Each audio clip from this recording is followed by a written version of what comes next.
Hi పిల్లలు, welcome to kiddy బడ్డీ.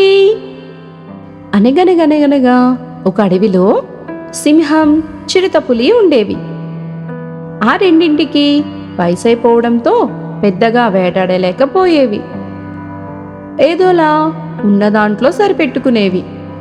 ఒకరోజు వాటికి వరుసగా వారం రోజుల పాటు తినడానికి ఆహారం దొరకలేదు. పాపం అవి ఆకలితో అలమటించిపోయేవి. అదే సమయంలో వాటికి ఒక చిన్న జింకపిల్ల కనిపించింది.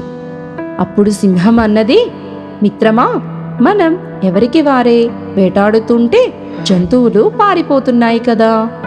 ఈసారి వేటాడేటప్పుడు ఇద్దరం కలిసి చెరొక వైపు నుండి దాడి చేద్దాం అని సలహా ఇస్తుంది. దానికి ఆ చిరుతపులి సరేనని ఒప్పుకుంది. రెండూ కలిసి తెలివిగా వేటాడడం మొదలుపెట్టాయి. అప్పుడు ఆ జింకపిల్ల దొరికిపోయింది. దానితో ఆ రెండింటికి సంతోషానికి అవధులే లేవు.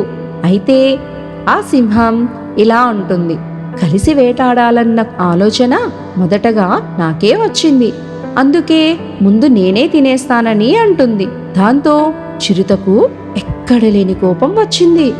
అసలు అక్కడ ఉన్నదే చిన్న జింకపిల్ల, ముందుగా నువ్వు తింటే నాకేం మిగల్చకుండా తినేస్తావు కదా. ఇద్దరం కలిసే వేటాడాం కాబట్టి ఇద్దరం కలిసే తిందాం అని చిరుత చెప్తుంది. అలాగే రెండింటికి మాట పెరిగింది. అప్పుడు చిరుత అంటుంది, నీకు ఇందులో వాటానే ఇవ్వను, మొత్తం నేనే తినేస్తా అని అంటుంది. ఈ గొడవంతా ఓ గుంటనక్క చెట్టు చాటు నుండి గమనించసాగింది. అసలే వాటికి వృద్ధాప్యం, ఆ పైన ఆకలితో అలమటిస్తున్నాయి. ఆ రెండూ కూడా ఎక్కువసేపు గొడవ పడలేవన్న విషయం దానికి అర్థమైంది. అవి రెండు గొడవ పడి బాగా అలసిపోయాయి. అదే సరైన సమయం అనుకున్న గుంటనక్క గబుక్కున జింకపిల్లను లాక్కొని పారిపోయింది.